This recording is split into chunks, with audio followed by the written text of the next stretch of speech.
ভারতের সবুজ বিপ্লবের জনক নামে খ্যাত আন্তর্জাতিক খ্যাতি সম্পন্ন কৃষি বিজ্ঞানী ডক্টর মনকুম্ভ শম্ভু স্বামীনাথনের মূর্তি উন্মোচিত হল রাজ্য কৃষি গবেষণা কেন্দ্রে অরুন্ধতিনগরে। বুধবার কৃষিমন্ত্রী রতনলাল নাথ এক সংক্ষিপ্ত অনুষ্ঠানে মূর্তিটি উন্মোচন করেন, একই সঙ্গে উদ্বোধন করেন ন্যাশনাল ফার্মিং মিউজিয়াম এরও। অনুষ্ঠানে উপস্থিত ছিলেন বিধায়িকা মীনা রানী সরকার, পশ্চিম ত্রিপুরা জেলা দায়িত্বপ্রাপ্ত সভাধিপতি বিশ্বজিৎ শীল সহ একাধিক গণ্যমান্য ব্যক্তি। ডক্টর এম এস স্বামীনাথন জন্মগ্রহণ করেন 1925 সালে 7 আগস্ট তামিলনাড়ুর কুম্ভকোণমে। মাত্র এক বছর আগে 2023 সালে 28 সেপ্টেম্বর তিনি প্রয়াত হন। তার জীবন ও গবেষণা কেবল ভারতের কৃষিক্ষেত্র নয়, সমগ্র বিশ্বের খোদার বিরুদ্ধে লড়াইয়ে এক মোড় ঘুরিয়েছিল।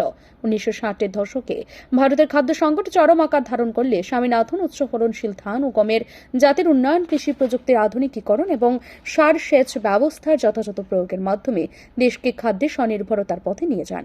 এই বিশাল পরিবর্তন ইতিহাসে সবুজ বিপ্লব নামে পরিচিত।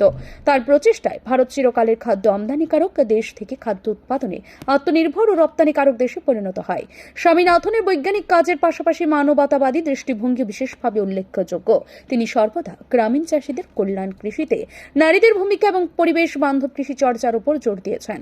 তার উদ্যোগে স্বামীনাথন রিসার্চ ফাউন্ডেশন প্রতিষ্ঠিত হয়, যা আজও টেকসই কৃষি, গ্রামীণ উন্নয়ন ও প্রযুক্তি বিস্তারে গুরুত্বপূর্ণ ভূমিকা পালন করেছে। ডক্টর স্বামীনাথন তার কৃতিত্বের জন্য পদ্মভূষণ, পদ্মবিভূষণ সহ একাধিক জাতীয় ও আন্তর্জাতিক সম্মান লাভ করেন। 1987 সালে তিনি প্রথম ওয়ার্ল্ড ফুড প্রাইজ অর্জন করেন। জাতিসংঘ বহু আন্তর্জাতিক সংস্থা তাকে কৃষিক্ষেত্রে অন্যতম শ্রেষ্ঠ পথিকৃৎ হিসেবে স্বীকৃতি দিয়েছে। আমার পুরনো দিনগুলোর কথা মনে পড়ে গেছে। আজকে থেকে যদি আমি 60 বছর আগে চলে যাই, 60 ইয়ার্স বিফোর, আমার মনে আছে আমার বাড়ির সামনে পুকুর তো ছিল, হাঁস তো ছিল, আমার বাঁশের জারো তো ছিল, আবার মুখী গাছও তো ছিল, শস্য লাগাতাম। এবং মনে আছে বাড়ির পিছনে একটা নাল জমি ছিল, ধানটা কেটে নিলেই সেখানে আমরা খেসারি ডাল ছেড়ে দিতাম, মসুর ডাল ছেড়ে দিতাম, শস্য হতো। এটা বলে ইন্টিগ্রেটেড ক্রপ। যেই জন্য উনি বলছে কথা। আজকে যিনি কি আমরা আজকে মূর্তি উন্মোচন করব, উনি কিন্তু বহু আগে বলেছেন। আজকে সেই কথাটাই আমাদের দেশের প্রধানমন্ত্রী সেটা বলেছে। এবং শুধু এটা নয়, এটাই হলো আত্মনির্ভর। এবং এই জন্যই আমি মনে হয় খুব সম্ভব, যদি ভুল না শুনে থাকি, আমাদের উত্তমবাবু বলেছিলেন, স্বামী বিবেকানন্দই কথা বলছেন, আত্মনির্ভর।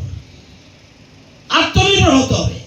শুধু আমি চাকরি, বহুত সরকারি কর্মচারী আছে যে কাজ সেরে গিয়ে রাতে কিন্তু কৃষিকাজের ব্যাপারটা দেখে, গরুর দুধটা বাজারে নিয়ে যায়, কোন রকম লজ্জার কিছু নেই।